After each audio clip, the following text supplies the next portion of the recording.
Welcome to Truth by Billie Beene. Today's date, June 27, 2026. Time in Texas about 1 p.m. And thanks for likes and subscribe and share.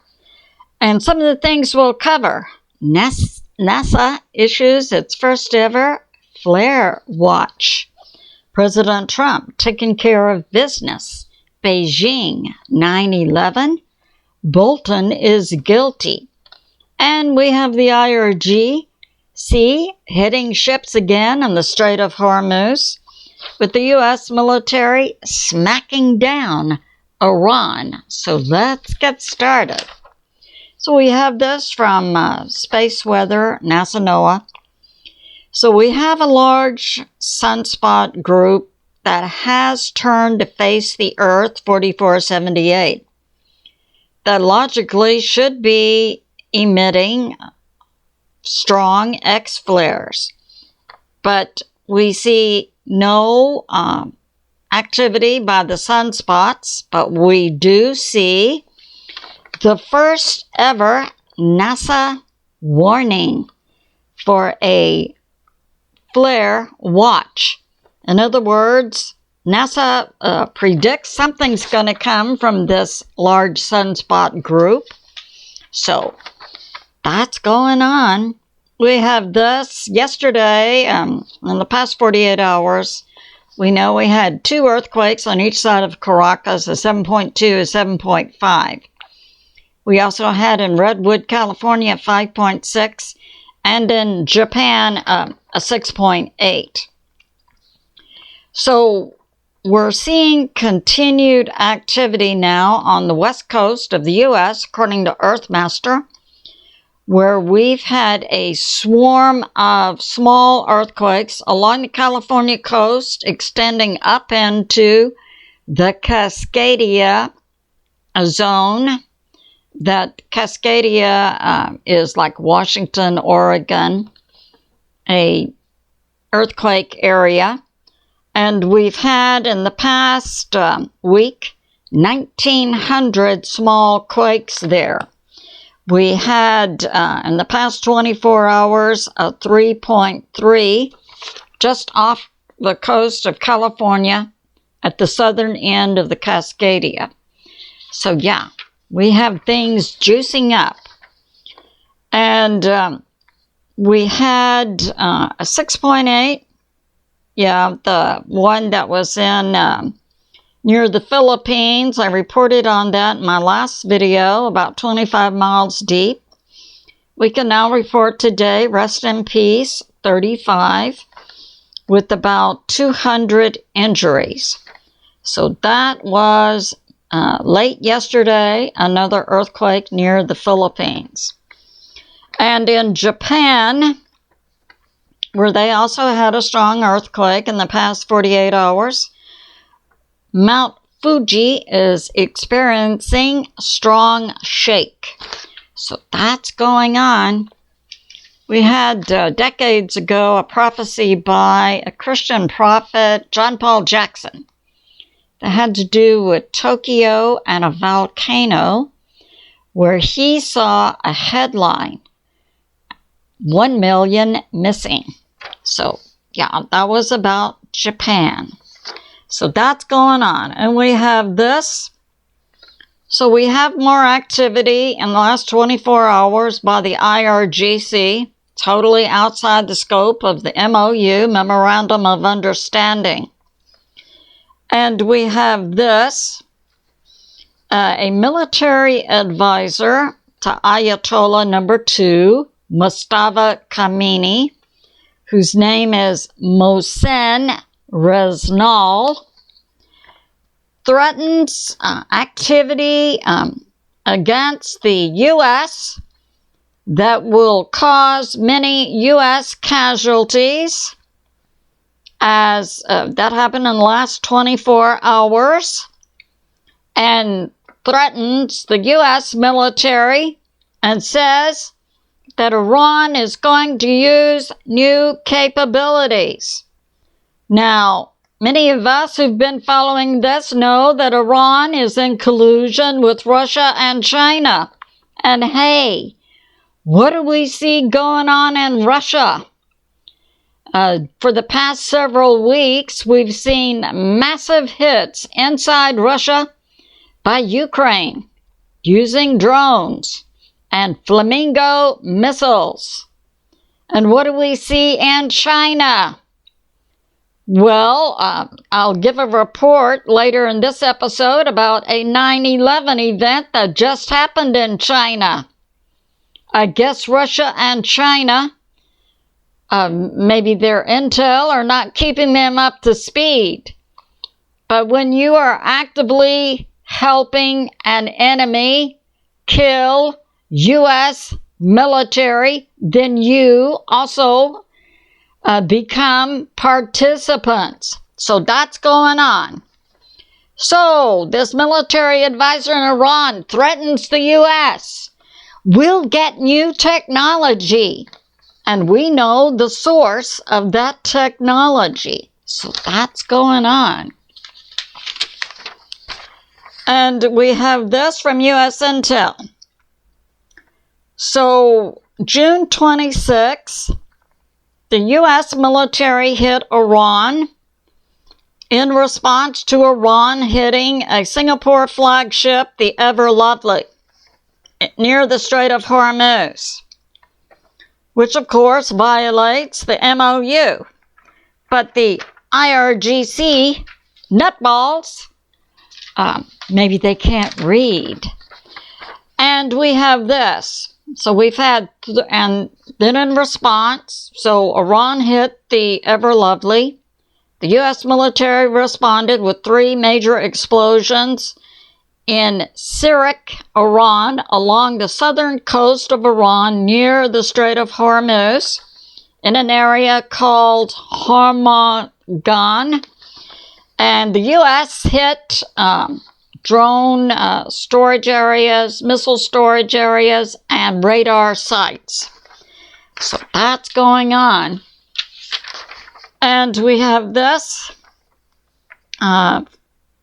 also from U.S. Intel. Also, the Kurds, who are Iran nationals, hit Iran from Iraq. So that happened today, Saturday. That all happened Friday. Iran hit the ship. The U.S. military responded and hit Iran. Also at the same time, the Iranian nationals called the Kurds moved from Iraq into Iran in a ground invasion and hit Iranian checkpoints in the area of Beene, Iran. And it's being put out by U.S. Intel that the Kurds are causing heavy casualties in the IRGC. And we have this. Yeah, so the Kurds made the ground invasion.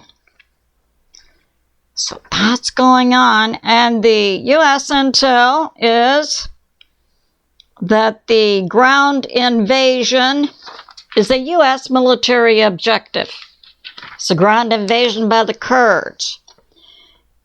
And now we have in China something like a 9/11 event happening where a plane crashed into a 109-story skyscraper called the Citric Building, located in China Zun area.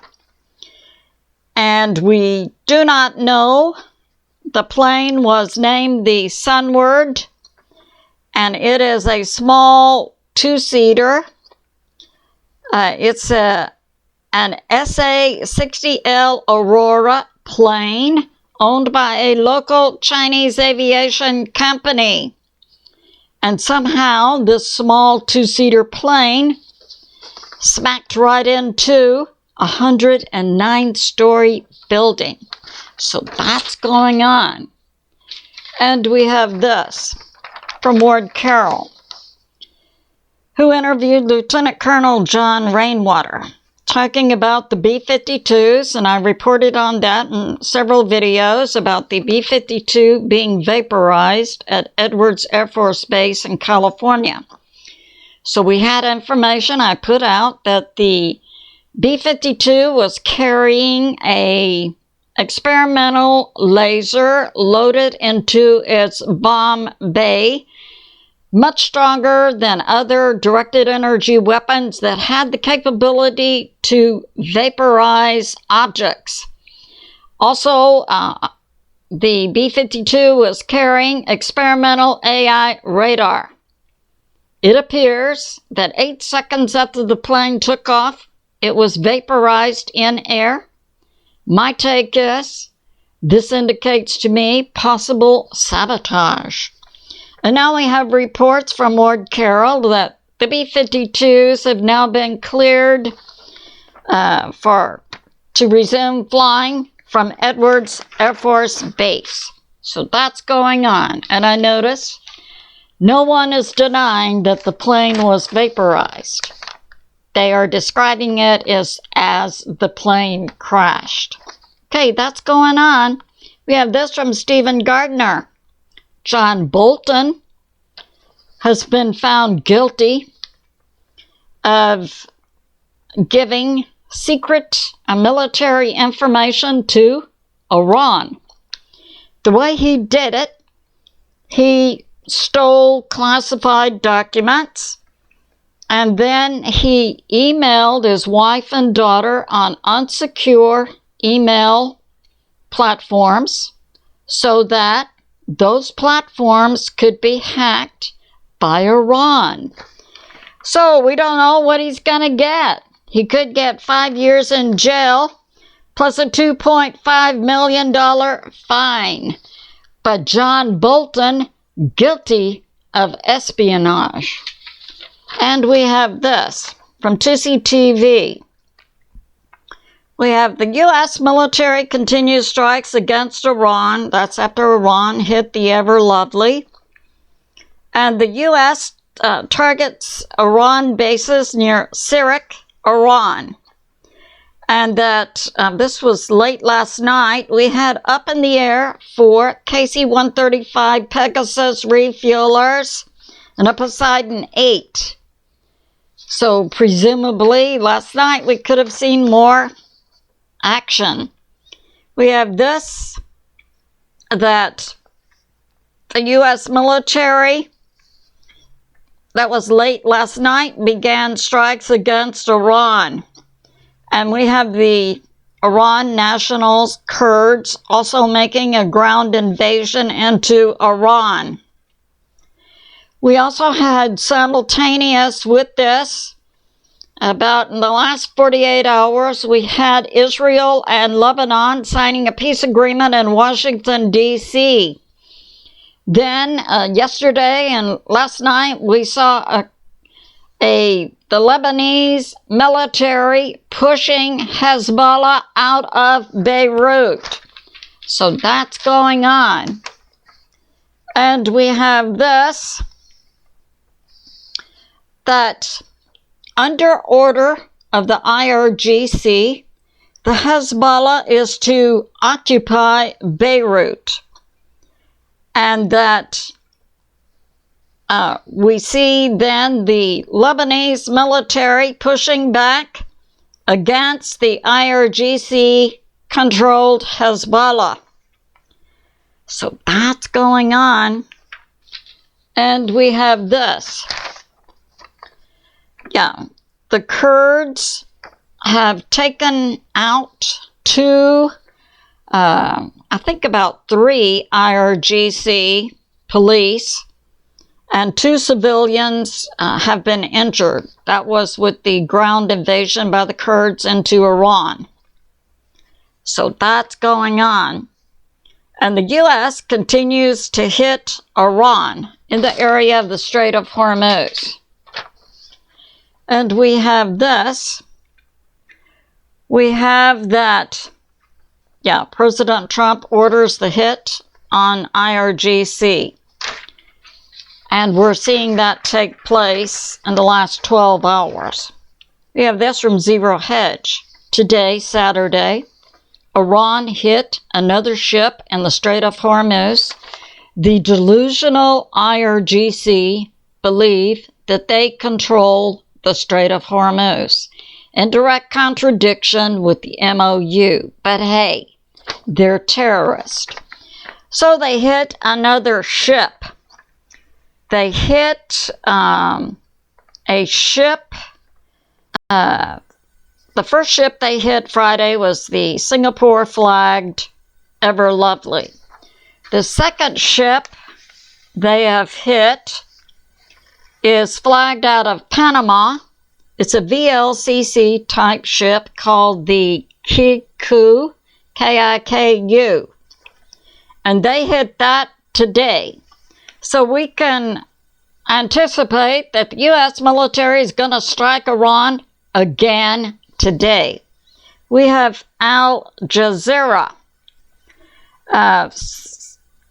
saying that the IRGC now is targeting U.S. sites. And we had today, Saturday, the IRGC also launching drones on Bahrain. Now we have several Gulf states, Bahrain, Kuwait, plus, coming out and strongly condemning the IRGC. But what can you say about terrorists? That's all they know. And an MOU, they don't agree to be under the control of. So we can see Iran is a hot mess that's not under the control of the Iranian representatives now currently negotiating in Switzerland with the U.S. So, more to come, I'm sure. This concludes my update. I love you, and I'll see you soon.